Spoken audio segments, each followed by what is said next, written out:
안녕하십니까. 게임안전정보 이정환입니다. 각 종족 공략법의 세 번째 강의로 토스와 저그의 공략법에 대해서 알아보고 있습니다. 지난 시간에 이번 시간이 마지막입니다. 토스와 저그의 공략법. 오늘은 갈 길이 멀기 때문에 바로 1교시부터 시작하도록 하겠습니다.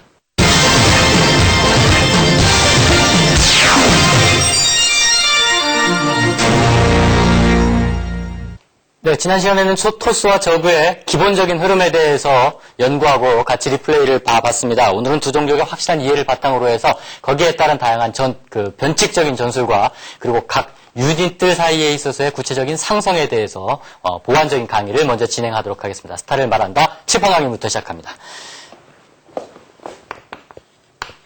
자, 토스 대 저그에서 가장 중요했었던 것은 지난번에도 시소 법칙에서 말씀을 드렸었던 것처럼 저글링과 질럿, 그리고 러커와 그 다음에 공업 질럿, 그리고 한방 러쉬 타이밍과 하이브로 이어지는 전체적인 흐름에 대해서 그 설명을 드렸었습니다. 그런 기본적인 흐름이 가는데 실제로는 많은 다양한 변칙 기술들이 존재를 한다고 말씀을 드렸었습니다. 이 기본과 다양한 변칙 기술은 어디서부터 시작하느냐 하면 일단 이니셔티브를 저그가 잡은 게 아니고 토스가 잡은 겁니다. 왜냐하면 토스는 가장 무서운 막강한 공격력을 갖고 있기 때문에 토스가 어떻게 하느냐에 따라서 저그는 거기에 따른 대응을 하기 마련이라고 생각을 하시면 되겠습니다. 기본적으로 토스의 태클을 보면요. 게이트가 있고요. 그 다음에 사이버네틱 코어를 짓게 되죠. 여기에 따라서 3개의 3원 빌드로 갈려진다고 했습니다. 우선 먼저 로보틱스 퍼실리티가 있고 그 다음에 스타게이트가 있습니다. 공중병력을 생산하는 거죠. 그 다음에 시타델 아둔의 템플러 아카이브가 있어요. 템플러 아카이브가 있는데 자, 이렇게 3개의 3원 테크로 나눠지게 되는데 여기서는 질럿 드라군이 나오는 건 뭐 당연합니다. 질럿 드라군이 나옵니다. 이것까지는 별로 문제가 되지 않는데 질럿으로 투게이트 질럿 러쉬를 하다 보면은 자, 드라군으로 넘어가면서 드라군은 사실 그렇게 효용성이 없다고 했잖아요. 저그에게 대전에 있어서. 그러다 보니까 3개의 테크 중에서 어떤 것으로 넘어가느냐가 상당히 중요한 타이밍이에요. 그래서 이것이 넘어가는 상황을 알아보기 위해서 제2정찰, 드론 정찰이 상당히 중요하다고 했는데 이 타이밍으로 넘어갈 때 가장 일반적인 지난 시간에 말씀드렸었던 질럿 테크는요. 투게이트 질럿이 나옵니다. 그리고 사이버네틱과 드라군을 짓고요. 드라군을 많이 생산하지는 않아요. 실제 별 필요가 없기 때문에. 그러고 나서 바로 넘어가는 가장 일반적인 테크가 뭐냐면 질럿의 공격력을 강화해주기 위한 시터델 아둔입니다. 시터델 아둔에서 질럿의 발업을 업그레이드를 할 수가 있겠고 여기서부터 템플러나 아콘을 만들면서 기본적으로 한방 러쉬 타이밍을 더블을 하면서 만들 수가 있습니다. 이 테크가 가장 일반적인 지난 시간에 말씀드렸었던 기본 테크가 되겠습니다. 기본 진행이 되겠습니다. 빌드는 대부분 이런 식으로 진행이 되는데 투게이트를 하면 이런 식으로 진행을 한다라는 것이 이미 머릿속에 박혀 있어야 됩니다. 하지만 실제로 원게이트를 하면서 바로 가스 캐고 사이버네틱 코어로 넘어가는 빌드들도 프로토스에게 있어 대저군에 존재를 합니다. 이런 다양한 변칙 빌드들이 존재를 하는데 원게이트를 하고 넘어가게 됐었을 경우에는 이렇게 가는 경우도 있겠습니다만 이렇게 하거나 이렇게 가는 경우가 더 많다는 얘기죠. 그래서 원게이트를 하게 되는 겁니다. 이렇게 되면 주력이 질럿이 아니라는 얘기입니다. 일단 처음에 투게이트를 갔었을 때 주력이 질럿이었었으면 질럿을 꽤 생산을 많이 하고 났으니까는 사이버네틱 스코어는 단순히 이 다음 단계로 넘어가기 위해서 필요한 것이었었고 다음 단계로 바로 시터델 아둔이 넘어가고 여기서는 당연히 포지를 먼저 또 짓게 되거든요. 포지에서 공일업, 시터델에서 발업하면 이게 다 질럿을 강력하게 만드는 것이 되겠습니다. 그래서 질럿과 하이템플러 아칸을 가지고 기본 테크를 타게 되는데 그렇지 않고 원게이트에서 바로 사이버네틱 스코어로 넘어가게 되면은 로보틱스를 가게 됩니다. 로보틱스를 가게 되면은 여기서 뭐가 나올 수 있게 되느냐 하면 예를 들어서 리버 드랍이나 아니면은 옵저버 패스트가 나오게 됩니다. 옵저버를 빨리 만드는 이유는 상대방이 러커로 들어올 수가 있기 때문에 정찰을 하는 용도도 있겠고 멀티가 많은 지역 몰래 멀티를 많이 할 수 있는 지형에 있어서 정찰을 확실하게 하기 위해서 옵저버를 만들 수도 있겠고 섬 지형에서는 옵저버 패스트를 상당히 많이 합니다. 왜냐하면 정찰을 할 수 있는 구체적인 방법이 별로 없으니까요. 리버는 강민 선수 같은 선수들이 잘 사용을 하게 되는데 기본적으로 섬 지형에서도 빠른 리버 셔틀 드랍을 시도를 할 수가 있겠고요. 상대방 진영에 대해서 질럿 러쉬 하이템플러가 아니라 바로 여기서 원게이트에서 리버 드랍을 통해서 상대방에게 결정적인 타격을 주는 이런 변칙 빌드로 원게이트가 갈 수가 있겠습니다. 그래서 원게이트 이렇게 넘어가느냐 아니면 투게이트 이렇게 넘어가느냐 크게 프로토스의 테크는 대저그전에서 두 개로 갈라집니다. 이것을 투게이트냐 원게이트에서 쓸 경우에 이것으로 넘어가느냐 이것으로 해가지고 커세어가 빨리 나오느냐 리버가 빨리 나오느냐 아니면 투게이트를 했음에도 불구하고 원게이트를 했음에도 불구하고 바로 시터들하고 템플 아카이브를 넘어가서 예를 들어서 뭐 다크 아칸이라든가 다크 아칸 커세어 이런 식으로 두 개를 사용을 할 수도 있겠죠. 자, 근데 원게이트에서의 문제는 뭐냐면 결국 여기서 리버가 나온다고 하더라도 리버로 모든 것을 해결하지 못할 경우에는 어떻게 됩니까?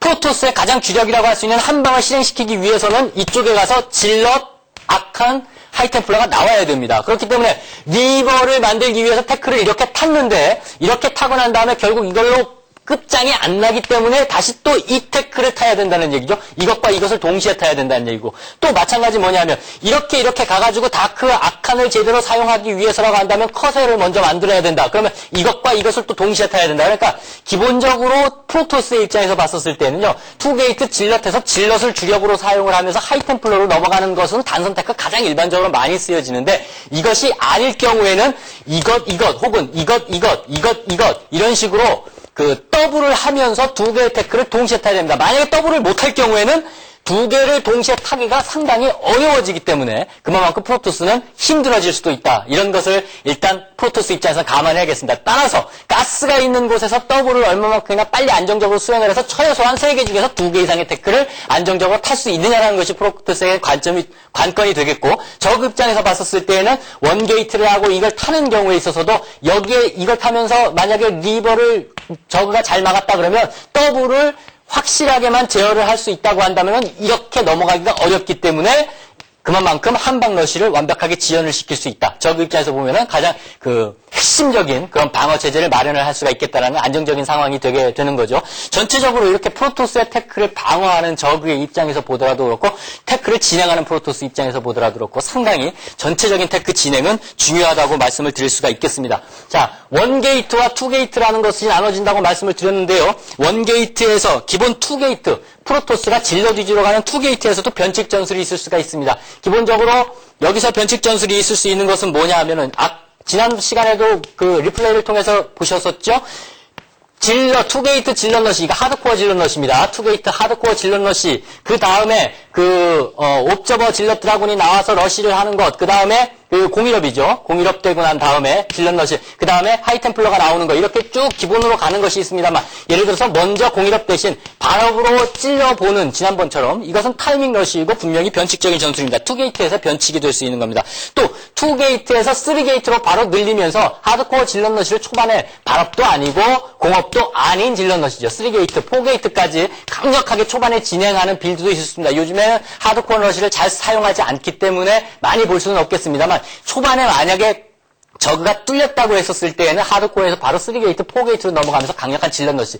이거는 질럿에게 아무 짓도 하지 않은 생질럿이죠. 생질럿을 가지고 이렇게 강력하게 나아가는 투게이트에서의 변칙도 있을 수가 있습니다. 그 외에도 투게이트에서의 변칙이 있을 수가 있겠는데요. 투게이트 질럿을 하고 난 다음에는 가장 가면 시타델 가고 하이템플러 아카이브 간다 그랬죠. 템플러 아카이브 가게 되면 여기서 먼저 하이템플러로 가면서 더블해서 한 방에 나오는 것이 일반적인 경우인데 그렇지 않고 닥템을 먼저 만들어가지고 닥템을 가지고 나갈 수 있는 방법이 있습니다. 더블을 시도를 쉽게 했다고 했었을 때는 처음에는 닥템을 가지고 간단하게 상대방을 공략을 하게 되고요. 더블을 안정적으로 시도를 했었을 경우에는 여기서 바로 스타게이트에서 커세어를 뽑아주면 커세어의 입장에서는 커세어 같은 경우에는 실제로 커세어를 뽑는 것 자체만으로도 선수가 됩니다. 프로토스 입장에서는. 왜냐하면 커세어를 뽑았기 때문에 이것은 부가적인 프로토스의 노력이 아니라는 거죠. 선수라는 의미는. 왜냐하면 커세어를 뽑았기 때문에 적의 입장에서는 스타게이트만 보더라도 일단은 어떻게 됩니까? 커세어에 대한 방어 체제를 할 수밖에 없죠. 예를 들어서 스파이어 건설을 안 할 수가 없습니다. 스파이어 건설해야 되죠. 그리고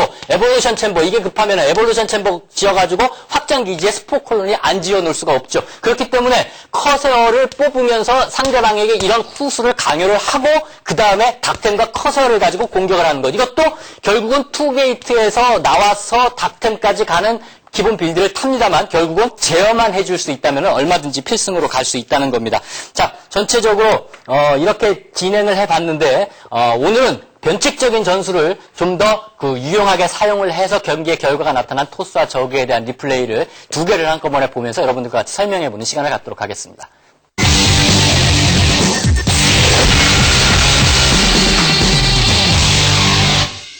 네. 오늘 첫 번째 보실 리플레이는 박경락 선수와 강민 선수의 경기가 되겠습니다. 작년 10월 26일 날 프리미어 리그에서 두 선수가 맞부딪혔던 경기입니다. 상당히 변칙적인 전체적인 진행이 되고 있는 경기이기 때문에 주의 깊게 한번 살펴보시기 바랍니다. 자, 리플레이로 넘어갑니다. 네, 박경락 선수와 강민 선수의 집레이너스 메모리에서의 시작이 되겠습니다. 자, 지금 현재 보고 계시는 진영이 9시 진영의 강민 선수의 프로토스 진영이고요. 그 다음에 6시 진영이 박경락 선수의 저그 진영이 되겠습니다. 자, 지금 현재 상황에서 보면은요, 강민 선수 일단 7.5 정도에서 파일런 찍고, 그 다음에, 게이트로 넘어가는 것은 기존과 크게 다르지 않습니다. 박경락 선수의, 저그 진영을 보게 되면은요, 박경락 선수의 저그 진영은, 지금 12드론을 할 것 같은데요. 자, 먼저 지금 9개의 드론을 만들고 난 다음에 오버로드를 눌러놓고 나서 바로 정찰을 먼저 가게 됩니다. 12드론 정찰도 굉장히 빠른 건데, 9드론 정찰을 하게 됩니다. 상대가 어디 있는지를 빨리 찾아야 되기 때문에 좀 더 안정적인 진행이라고 볼 수 있겠습니다. 정찰에 임만큼 선수들은 굉장히 많이 시간을 할애를 한다, 손해를 감수한다라는 거죠. 특히 토스대 저그전에서는 정찰이 그만큼 중요하게 되겠습니다. 자, 그러고 난 다음에 12드론 더블을 하게 되는데, 자, 상대방이 2게이트를 하냐, 1게이트를 하냐가 전체적인 진행에 있어서 무엇보다 중요하다고 했잖아요. 이것은 프로토스에게도 그렇습니다만 저그가 정찰을 하는 데 있어서 상당히 중요합니다. 자, 지금 상황에서는 지금 프로가 입구를 막아놓고 있습니다만 약간 옆으로 비틀어가지고 드론은 안으로 들어올 수가 있죠, 쉽게. 자, 1게이트를 하고 있습니다. 지금 상황은 2게이트를 했었어야 되는 건 2게이트를 안 하고 오히려 가스를 짓고 있죠. 지금 마치 드론이 보라는 듯이 가스를 짓고 해서 사실은 강민 선수 입장에서 본다면은 이걸 숨기고 싶겠죠. 하지만 프로토스는 초반에 숨길 만한 뚜렷한 묘책이 사실은 없습니다. 그리고 저그에게 있어서 드론이 설사 정찰을 못 온다고 하더라도 드라군이 나오기 전까지는 오버로드에게 다 보여지고 있는 상황이기 때문에 일단 1게이트 빌드는 그 이후에 어떻게 막을 것이냐, 정찰을 못할 것이냐만이 프로토스에게서 관건이 될 뿐 처음에는 어차피 보여주기 시작을 합니다. 자, 12드론 더블을 하고 난 다음에 스포닝을 짓는 지금 박경락 선수의 모습이 보이고 있습니다. 전체적인 진행을 지금 보겠습니다. 자, 제2정찰이 상당히 중요한 타이밍이 되게 되겠는데요. 지금 상황에서 사이버네틱 코어를 일찍 짓고 난 다음에 바로 로보틱스 퍼실리티를 짓게 되겠습니다. 자, 이 상황에서라면은 당연히 이것을 보여주기 싫겠죠. 하지만 지금 오버로드가 쭉 지나오면서 제2정찰을 하고 있습니다. 오버로드가 여기서 만약에 드라군을 일찍 생산하게 되면 지금 질럿이 걸려 있었기 때문에 드라군이 생산을 못했는데 만약에 상대방에 대한 저글링 테러가 없다고 생각한다면은 바로 드라군을 먼저 뽑을 수도 있습니다. 그렇게 생각을 한다면은 드라군이 먼저 나오게 되면은 사실 로보틱스를 숨길 수도 있습니다만 지금 강민 선수는 로보틱스를 숨기지 못하고 상대방에게 보여줬습니다. 자, 뻔하죠. 이렇게 보면은 저그 입장에서 봤을 때 상대방은 리버드랍이다, 1게이트 리버드랍이다라는 것을 생각을 할 수가 있겠습니다. 그래서 여기서 박경락 선수는 지금 레어로 업그레이드를 하면서 스파이어 체제로 나가고 있습니다. 리버드랍에 대해서도 여러 가지 막을 수 있는 방법이 있겠습니다만 일단 가장 쉽게 박경락 선수 입장에서는 레어로 간다는 얘기죠. 자, 굉장히 빠른 타이밍이죠. 먼저 로보틱스 소프트베이를 짓고 난 다음에 리버드랍을 지금 준비를 하고 있습니다. 먼저 드라군 하나를 가지고 들어가네요. 이것도 일단 타이밍 러시라고 볼 수가 있겠는데 지금 여기서는 상대방에 대한 러시를 가는 것이 아니라 오버로드 하나를 중간에 이제 노는 시간 동안 그나마 하나라도 잡기 위한 것입니다. 이것은 여러 번 이 맵에서 경기를 해본 선수만이 직감적으로 알 수 있는 누릴 수 있는 그런 어드밴티지라고 볼 수 있겠습니다. 자, 리버가 지금 나왔죠? 굉장히 빠른 타이밍에 리버가 나왔습니다. 이렇게 1게이트에서 리버로 가게 되면은 굉장히 빠른 타이밍에 상대방에 대한 접근이 가능합니다. 지금 스파이어가 채 지어지기도 전에 리버 드랍이 올 수 있습니다. 이 타이밍을 정확하게 알아두셔야 되는데, 자, 이것을 막으면서 지금 전체적인 한강을 이끌어가는 데서 가장 중요한 겁니다. 스파이어 태클을 탔기 때문에 가스가 있는 곳 멀티를 트리플 확장을 하고 있는 박경락 선수의 모습을 보이고 있습니다. 이것은 어떤 의미에서 보면 당연한 거죠. 리버 드랍만 막으면 이기는 것이 아니거든요. 리버 드랍을 막고 난 다음에 본인이 공격을 갈 수가 있어야 하는데 가스가 하나밖에 없다면은 그 무탈 태클을 가지고는 안 되죠. 러커 태클을 동시에 같이 타야 되는데 그렇게 되면 무리가 생길 수 있기 때문에 또 하나의 가스를 막습니다. 지금 리버 드랍에 대해서는 어느 정도 예측을 하고 있었기 때문에 아주 교묘하게 지금 성공 콜로니로 나가놨는데 이것도 약간의 벽은 있죠. 그런데 어쨌든 저글링을 사용을 해서 지금 스파이어를 아주 다행스럽게 방어를 하고 있습니다. 한 두 방이면 터질 수 있는 아주 간당간당한 시기였는데 지금 제대로 하고 있죠. 자, 그러면서 일단 본진에도 지금 방어 체제를 만들어 놓고 있습니다. 자, 강민 선수의 핵심은 일단은 리버를 통해서 본진에 드론이라든가 이런 것들에 대한 그 타격을 주기보다는 가장 핵심적인 것이 일단 상대방의 스파이어 태클을 파괴하는 데에 일단 중점을 두고 있었기 때문에 거기에 대해서 일단 지금 실패를 한 모습입니다. 22가 남았네요. 자, 본진에서 그렇게 되면서 지금 일단은 이제 리버 드랍이 어느 정도는 성공을 했는데 그렇게 큰 성공이라고 볼 수가 없습니다. 사실 초반에 일찍했었던 것에 비하면. 그러면서 바로 일반적으로 또 일반 태클을 탑니다. 투게이트는 아니었었습니다만 게이트를 바로 뒤에 늘리고 나서 지금 시타델 아둔 그리고 템플러 아카이브, 이거는 일반적인 기본 투게이트 질럿에서의 질럿과 아콘 하이템플러죠. 예를 들어서 여기서 지금 투게이트를 빨리 타고 그 다음에 템플러 아카이브를 한 이유는 상대방이 어차피 스파이어 체제로 지금 가고 있기 때문에 무탈이거든요. 그러면 저글링 무탈이라는 얘기가 되는데, 저글링 무탈일 경우에 아콘을 빨리 만들기 위한 겁니다. 하이템플러보다는. 자, 그래서 일단은 포지를 짓고 소통캐논 방어 체제를 만들고 난 다음에 지금 아콘으로 방어 체제를 만들기 위한 겁니다. 그 타이밍 이전에 먼저 무탈이 들어와가지고 나름대로는 그 공격을 성공을 시키고는 있습니다만, 코통캐논이 있기 때문에 기본적인 핵심적인 그 상대방에 대한 공격은 사실 어렵습니다. 아콘이 나오게 되면서는 저글링이든 무탈이든 모두 아콘에게 다 어렵게 됩니다. 자, 몰래 멀티는 지금 가스가 제대로 돌아가고 있죠. 무탈이 주였기 때문에 가스를 먼저 캐고 있습니다. 투가스를 안정적으로 확보를 하고 있는데, 이것에 대한 정찰이 사실은 지금 강민 선수에게서는 잘 안 되고 있는 상황입니다. 강민 선수는 지금 첫 번째 리버가 실제로는 약간 꼬인 상태이기 때문에 이 다음에 진행에 대해서 신경을 쓰느라고 지금 다시 그 급박하게 스파이어에 대한 대비책을 마련하면서 양쪽 빌드를 타는 겁니다. 로보틱스 빌드, 그 다음에 템플러 아카이브 빌드를 다 탔죠.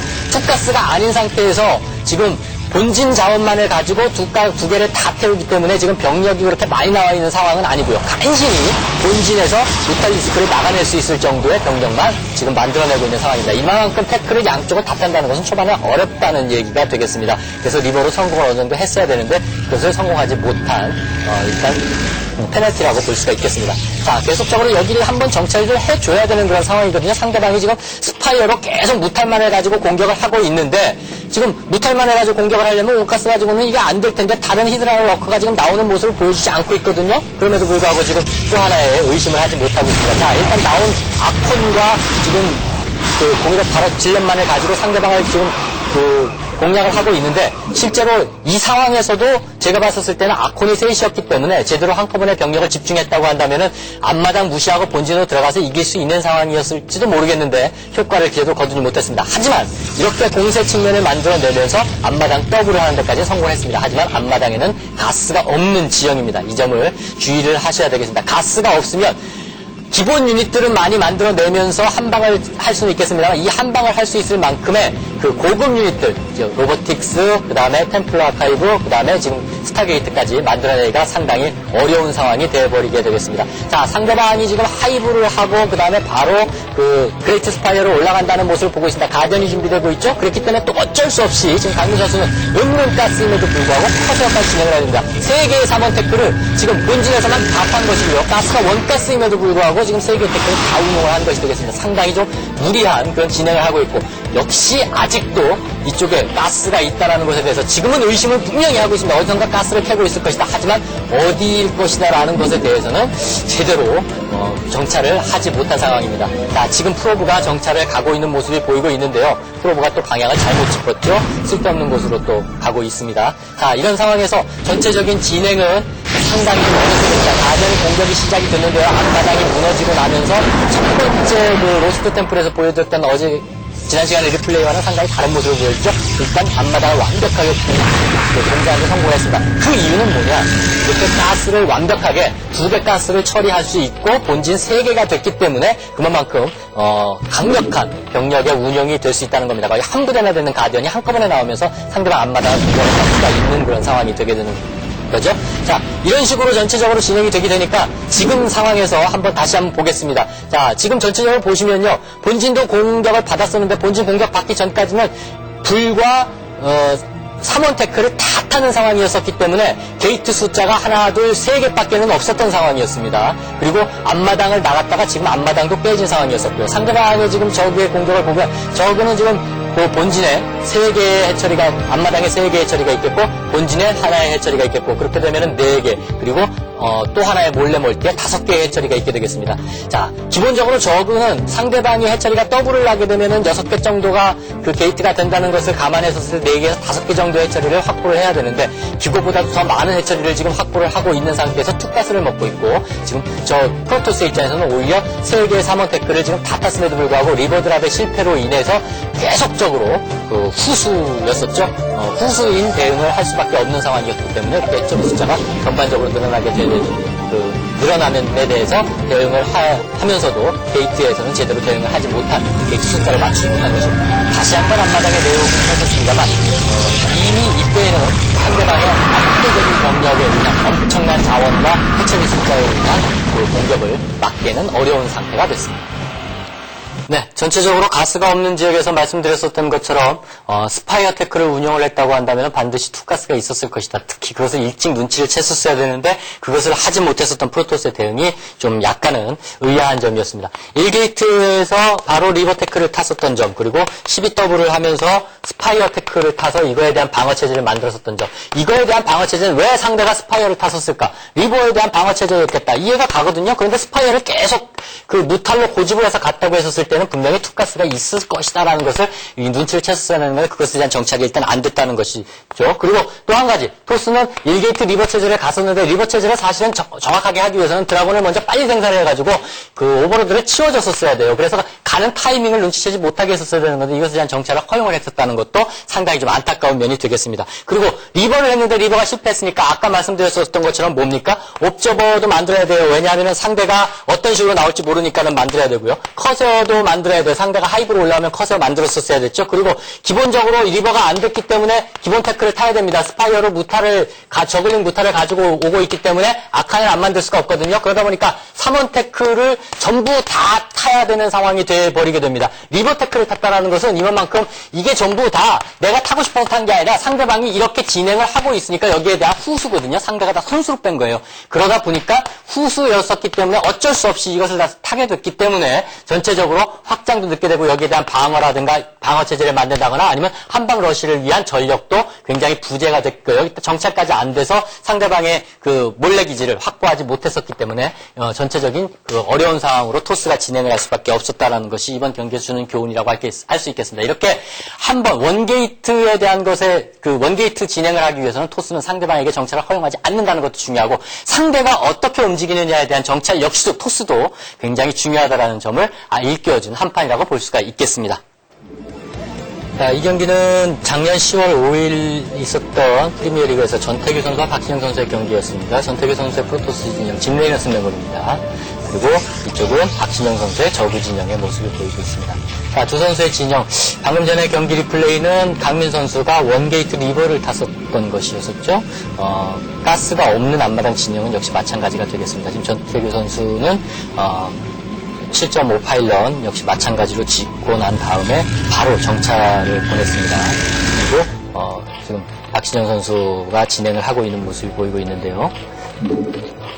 자, 전체적으로 빠르게 진행을 한번 해보도록 하겠습니다. 자, 그 다음에 바로 9.5 게이트 정도였었겠죠? 9게이트 정도 굉장히 빠른 상황에서 게이트를 일단 지었습니다. 그리고 난 다음에 바로 두 번째 게이트. 자, 일반적으로 가장 2게이트고요. 그 다음에 가스.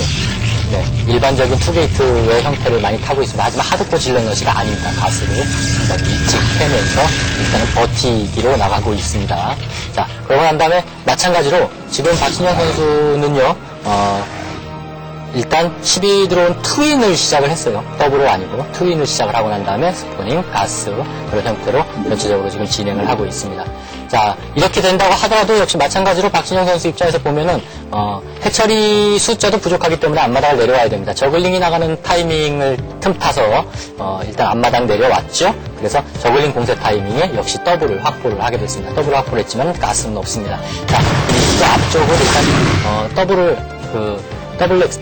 투게이트를 하고 난 이후에 이제 질럿을 생산을 해서 강력하게 막고 있습니다. 그러고 난 다음에 바로 지금 전태규 선수는 역시 마찬가지로 하드코어를 간 것이 아니고 지금 사이버네틱 스코어를 짓고 난 다음에 바로 커세어로 이동을 하게 되겠습니다.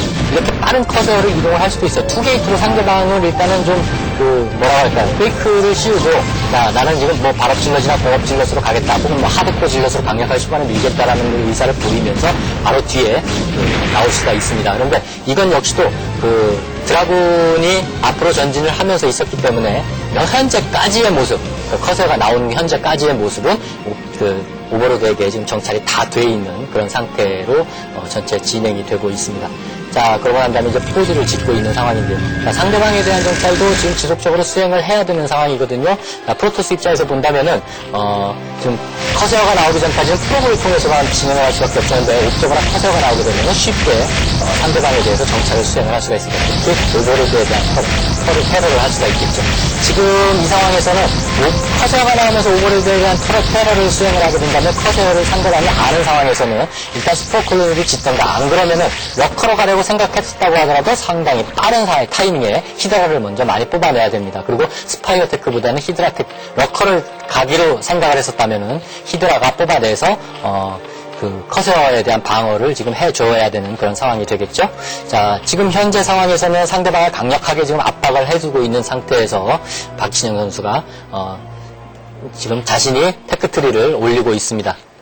박신영 선수의 테크트리는 지금 전체적인 진행 상황을 봤었을 때는 상대방의 커세였기 때문에 히드라 리스크전을 좀 빨리 짓기는 했었습니다만, 이렇게 지은 상태에서 바로 러커로 진행되는 데 있어서 테크 진행상으로 무리는 없습니다.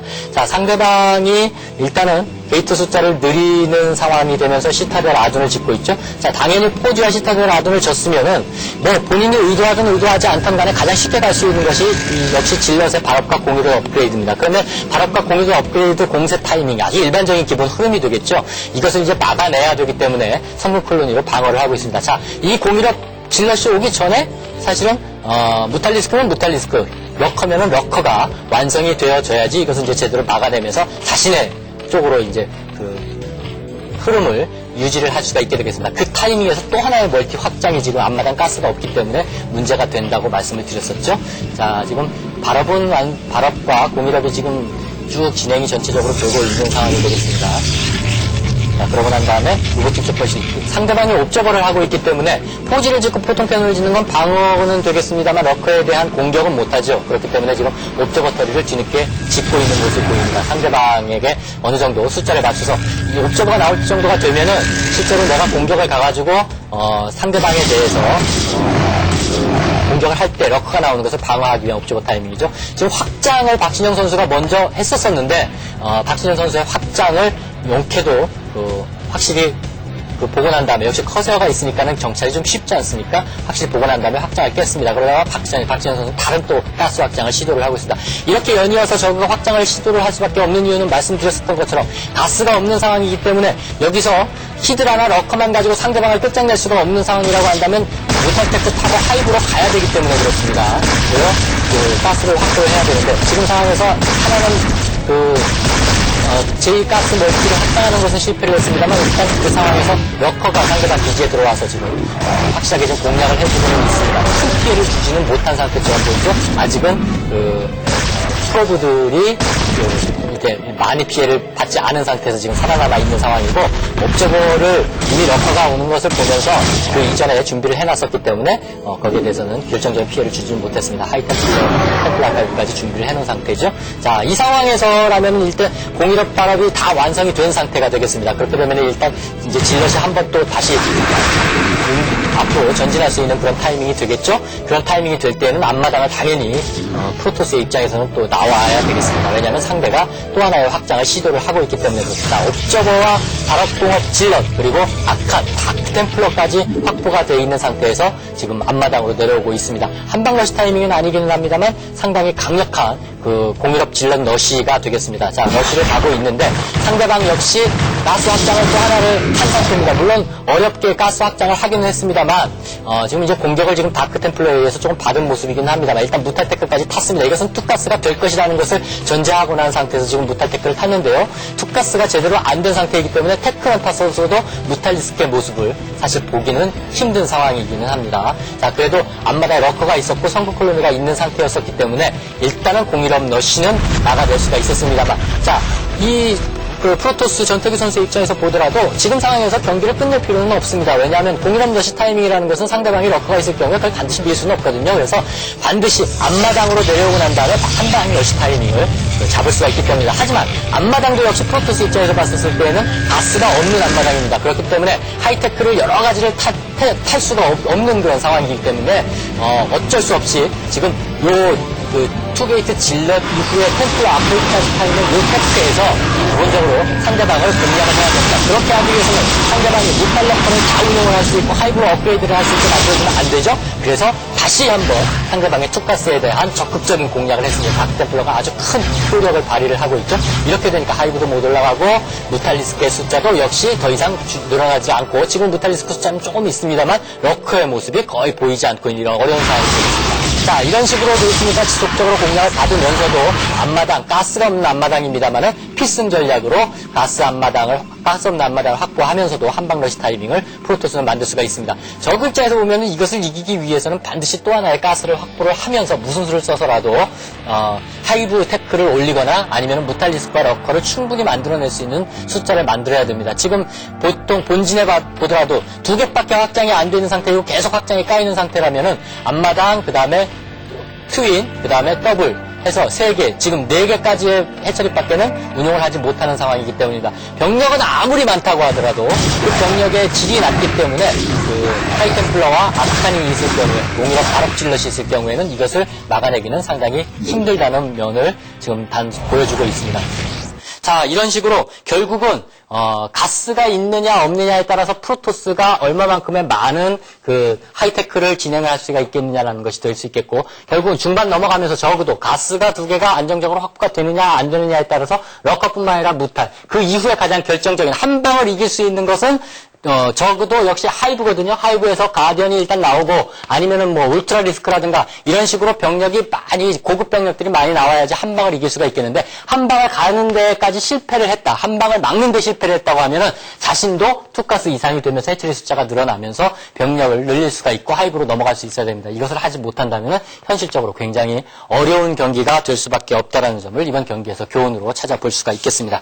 자, 이것으로 전체적인 흐름, 질럿과 악한 하이템플러로 이어지는 대저그전에 있어서의 토스의 기본 흐름과 여기에 대해서 변칙 전술, 원게이트 전술, 빠른 커세어라든가 리버 드랍에 대해서 보셨습니다. 잘하는 선수들은 물론 이길 수도 있고 못하는 선수는 똑같은 것을 가지고도 질 수밖에 없습니다. 거기서 무엇보다 중요한 것은 상대방을 얼마만큼이나 내가 확실하게 정찰을 하느냐라는 것. 적어도 프로토스 다 마찬가지입니다. 그리고 거기에 따라서 내가 얼마만큼 적은 자원을 가지고 효율적인 빌드를 쓸 수 있겠느냐라는 것. 그것도 저것도 아니라면은 확실하게 정찰을 하고 확실한 방어 체제를 만든 상태에서 프로토스 같은 경우에는 더블을 하고 한방 러시를 갈 수 있는 타이밍을 안정적으로 만들 수 있겠느냐라는 것. 저거는 그것을 막아낼 수 있겠느냐, 아니면은 그것을 막아내지 못한다고 했을 경우에 프로토스의 1.5배 이상의 가스와 자원을 확보를 하면서 하이브로 넘어갈 수 있겠느냐. 이것이 관건이 될 수 있겠습니다. 전체적인 경기 진행을 보시면서 저그와 프로토스 전에서의 다양한 변칙 빌드들을 이해를 하신다면 굉장히 재미있는 경기가 바로 토스와 저그의 경기가 되겠습니다.